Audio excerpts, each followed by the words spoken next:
Salam əziz altıncılar, hər birinizi xoş gördük. Bugün iş dəftərinin izahını çəkəcəyik.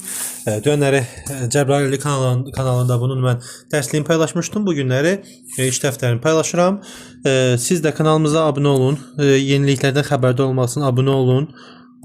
Abunə olun. Bizim WhatsApp kanalımız var. WhatsApp kanalımıza qoşulun. Orada yeni yarışmalar, yeni sınaqlar olacaq. Bunu qaçırmayın. Cümlədəki boşluqlara uyğun gələn sözü seçin. Deməli, əsası Şah İsmayıl tərəfindən qoyulmuş sülalə B variantı 235 il hakimiyyət başında oldu. 2 misradan ibarət şeir parçasına beyt deyilir. Azərbaycanda görkəmli şəxslərin məzarı üstündə türbə inşa etmək ənənəsi mövcuddur. İşğaldan azad edilmiş torpaqlarda bərpa işləri müntəzəm olaraq aparılır. Müntəzəm olaraq cəm. Deməli, Səfəvilər dövlətini yaradıb Şah İsmayıl, məşhur dini lider olub Şeyx Səfi, yalnız hökmdar deyil şair də olub Şah İsmayıl, kitabxana yaradıb Şeyx Səfi, Şeyx Səfi xalçanı toxutdurub birinci Təhmasib. Deməli, növbəti tapşırığımız bizim Şeyx Səfi deyir daha çox məşhur idi. Bəli, o bütün bunu biraz balaca nə yazayım? Bütün şərq aləmində tanınıb. Müasirlər Şeyx Səfinin xatirəsini əbədləşdirdilər. Bəli, deməli, türbə tikildi qəbr üstə və ondan sonra nə oldu? Həmin türbənin ətrafında məscidlər, mədrəsələr tikildi. Şah İsmayıl kitabxanaya böyük qayğı göstərirdi. Böyük qayğı göstərir ki, necə deyirlər, o kitabxanaya nədir? Nadir əlyazmalar gətirdi.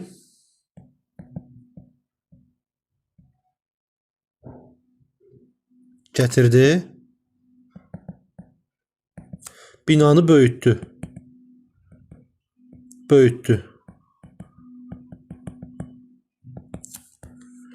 Şeyx Səfi məqbərəsində tikinti və bərpa işləri Şah Təhmasibin dövründə tamamlandı. Bunu da hardan bilirik? Oradan bilirik ki, çünki Şah İsmayıl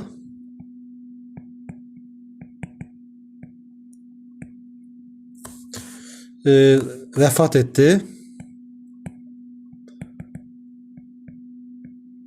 Ondan sonra Təhmasib gəldiyinə görə həmin dövrdə Təhmasibin dövründə tamamlanmış olur.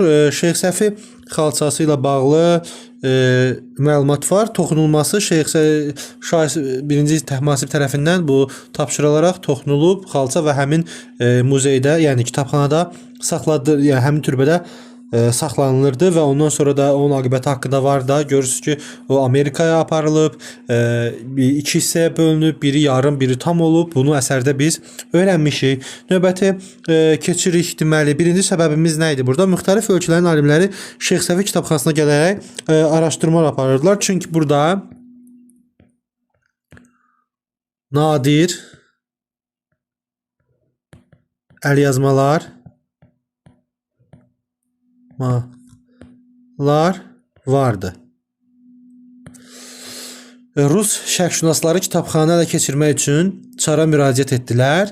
Nəticədə əlyazmalar Rusiyaya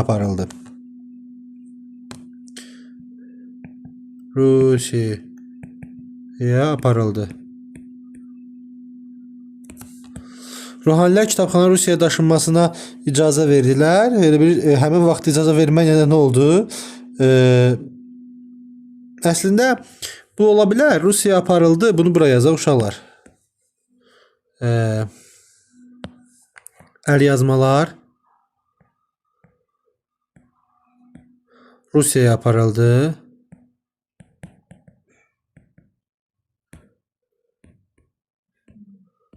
Amma buradaysa nə oldu? Tapşırıq gəldi də. Tapşırıq gəldi ki,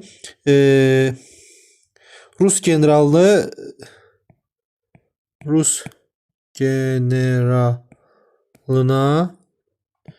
tapşırıq gəldi. Nə tapşırığı idi o ki, Şeyx Səfinin kitabları, Şeyx Səfdə olan kitablar Rusiyaya aparılsın. Növbəti tapşırığımız bizim deyir ki, toxunma tarixi nə vaxt toxunub? Əsərdə gördüyümüz kimi 1539-cu ildə toxunub. Satılma tarixinin səbəbi nə idi? Satılma tarixinin səbəbi o idi ki, zəlzələdən sonra binanın bərpası üçün pul ehtiyacından satılıb. Saxlandığı yer nədir? Saxlandığında London Victoria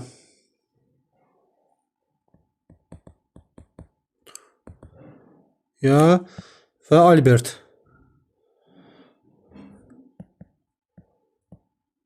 muzeyində. Növbət nadir sənət nümunələrində ölkədən çıxarılaraq xaricə aparılmasına münasibət heç yaxşı, yəni bu yaxşı deyil. Yaxşı deyil. Çünki xalqımıza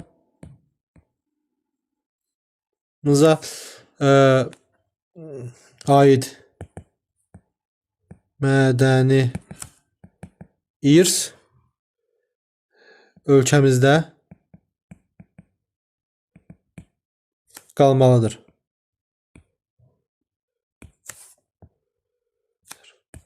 Növbəti. İtaat aramiyada satmaram mətnin dinləmisiniz. Həm də bir hissəsini dərslikdən oxumusunuz. Deməli, ona görə də necə deyirlər, tapşırıqları yaza bilərik. Tapşırıqlarda bizdən nə istəyir? Hansı sualın cavabı yoxdur deyir bizə. Gəlin baxaq görək, hansı sualımızın cavabı yoxdur dinləmə mətnində və dərslikdə biz hansı sualın cavabını tapa bilməmişik. Görək. Mətndə hansı suala cavab verir? Niyə toxunmuşdu? Var. Çünki oğluna verəcəkdi. Çünki kasıblıq idi. Qiymətini demir, onun üçün qiyməti yoxdur onun. Xalçanı almaq turist idi, həm də tacir idi. Ona görə cavabımız olacaq C variantı. Cümlələri davam etdir. Sona xalçaya qiymət qoydurmamışdı. Buna görə də əcnəbiyə qiymət deyə bilmirdi.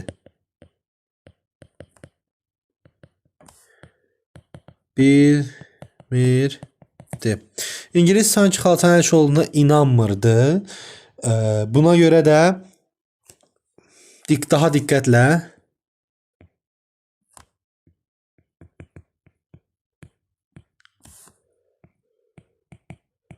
baxırdı. Çağların nəzərdən keçirirdi. Uşaqlar başa düşərsiniz, çünki mən danışıram həm də. Bazardaşların üzündə narahatlıq var idi, təəssüf hissi var idi. Necə deyirlər? Çünki heç kim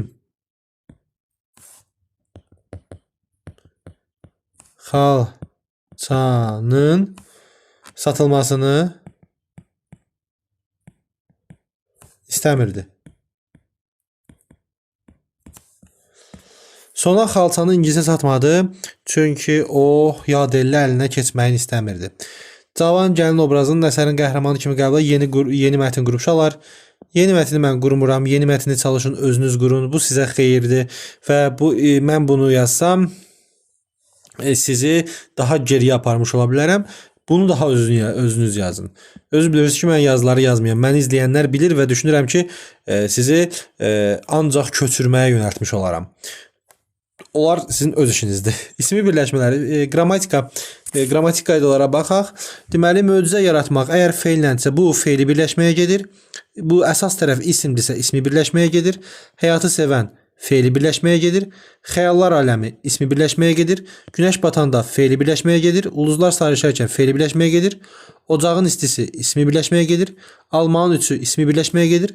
Donmuş Fe'li birləşməyə gedir. İnsanın gücü ismi birləşməyə gedir. Dərs demək fe'li birləşməyə gedir. Bunları da siz bura yazacaqsınız. Çünki əsas tərəfləri fe'l və isimlə ifadə olunub. Sözün nəsihəti nə deyir bizdən? Birləşdirməliyik daha doğrusu. Qocanın nəsihəti olar A. Burada olacaq qoca sifətdir, bu isimdir. İsim.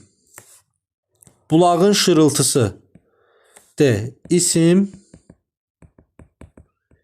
İsim. Dağın zirvəsi. Zirvə nədir? B. İsim. İsim. Buranın ünvanı. C. İsim plus isim. Növbəti. Cədvələ uyğun nə deyir bizə? Ürəyin döyüntüsü ismi birləşmədir, sadədir, 2 sözdən ibarətdir. Məsələn yazmaq fe'li birləşmədir, sadədir, 2 sözdən ibarətdir. Səfərdən dünən qayıtmış fe'li birləşmədir, mürəkkəbdir, 3 sözdən ibarətdir. Ailənin ən yaşlı üzvü ismi birləşmədir, mürəkkəbdir. Uğurun sirri ismi birləşmədir və sadədir, 2 sözdür. Durnalar qaydanda fe'li birləşmədir, sadədir. Qışın ilk qarı ismi birləşmədir və mürəkkəbdə ən azı 3 sözdən ibarətdir. Növbəti sadə söz birləşmələrinin verilmiş sözlər hesabına genişləndirərək mürəkkəb söz birləşmələri yazın. Vətənin igid övladları, dağları qarış-qarış gəzən, qarış-qaza D, birincilərin əlifba bayramı A, filmə maraqla baxmaq E, ay səmada görünəndə C, məktəbin qocaman müəllimləri B. Bununla da bu bölməmiz bitdi. Növbəti videolarda görüşərik.